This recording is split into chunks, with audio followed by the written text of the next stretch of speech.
Hey everybody, it's Kevin Van Ort here, and I'm with Andy Bauman. Hi. Andy, I don't go on camera much. I'm a video producer, but you're the man. Don't. You're you the take man. it away. But see, the thing is, I wanted you to come with me because we saw this game. This game called, of course, The Witcher 3. We've got a fact sheet. But we don't need the fact sheet. We don't need the fact sheet because we got the facts up here. Because it's amazing. It is amazing, actually. I was impressed by what we saw, and let's see how well we can break this down. I don't know how much time we got, but I'm just going to keep talking until Tyler says, shut up.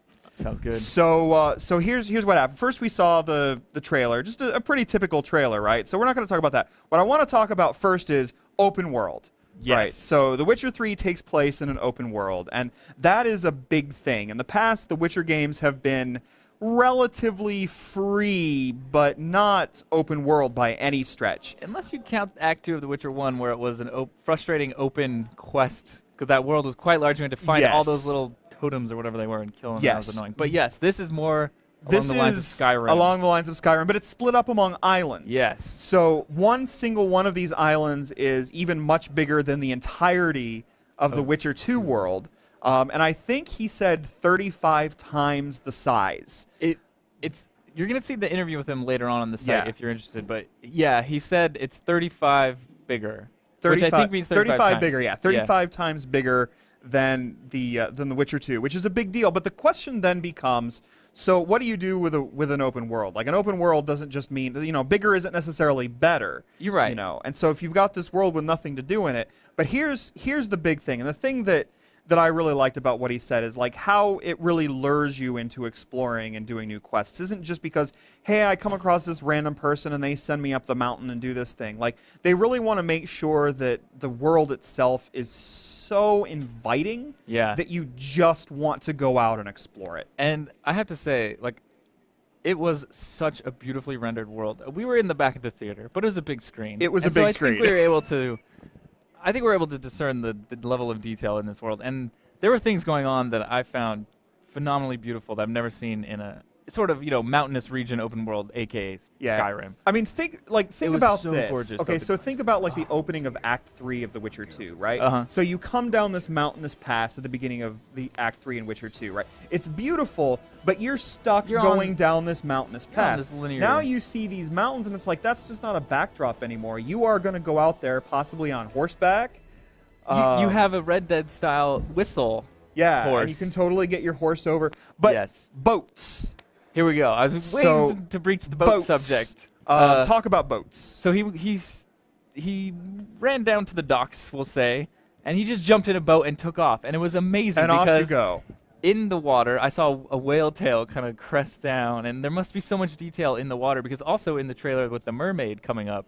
Like, do you think there's random stuff that happens in the ocean as well? I don't know, but there is random stuff that happens in the world. Like, they talked a lot about this, about how you're, like, going through the world and how something's just going to happen. And it's not just like, hey, here's a random battle, here's a thing to do. But it could potentially lead to more questing. Yeah. So a thing could happen. This Ocean might have a side quest for you to go. One of those things, actually, is the hunting of monsters. Oh, they showed two amazing-looking monsters. Two amazing-looking monsters that we watched Geralt of Rivia fight. And one of them was essentially a very random, just here's a monster hanging out. Yeah, here's a monster hanging out. And this is because you see the ruins. Yeah. You go out and want to explore it. And then the thing is, then the monster disappears, like, off to lick his wounds. Because one of the special attacks is he, like, blanketed the area with darkness. And then you saw him kind of light up like Rudolph the Red-Nosed Reindeer. Like, his nose got all... And this is... I don't even know how I would describe this monster. Maybe I would as a freaky Rudolph the Red-Nosed Reindeer. If you play Ni no Kuni, the Spirit of the Woods was almost exactly There you go. You got it. Yeah, the Spirit of the Woods from Ni no Kuni, very similar.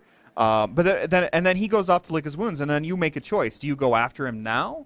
Or do you continue and do more stuff, and do you continue sort of this new quest line that you've uncovered where he might have loot, he might have, They mentioned that, you get trophies in The Witcher, like their head, worth money, and depending on potentially, where you are, skill boosts probably. Yeah, and probably some alchemical ingredients, although they didn't get to go into any of the crafting system. They didn't go into the crafting system, although they did tell us that it exists. Yeah. Well, the fact essentially. sheet does. Oh, we're Yeah. getting the wrap. Oh, we have to wrap already? Oh, Oh, my no. God, there's so much to talk about. Okay, so then we went to this village, and there was a quest, and it was crazy. And then there were choices, and then we There were did so many something- choices. And then we did something that seemed like the right thing, and then everybody was sad, and I boo-hooed at the end, and yeah, it was that's- incredibly gripping just to watch somebody do it. I can't Yeah, I imagine can't wait to if play you were it. the one in charge of the controls and just going after this monster in the woods. And there was a Batman-like Witcher sense where you track monsters, which is I think is and kinda that was new. really cool. You want to Yeah. play this game? Trust me, it's coming sometime later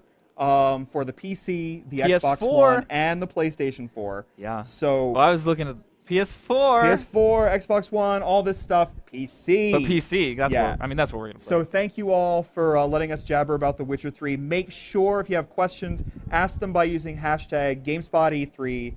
And what else am I supposed to say? we're gonna have an interview up with The Witcher There you go. executive producer really soon. Yeah, and we're going to have a bunch of stuff like this all And the time. The newsroom is always open. Yeah, as it's they always say. open. We're just going to come in. If we just saw something, we sat here anxious to tell you. You're the first people to hear about what we thought. Yep. So, yay. Congratulations to us and congratulations to you.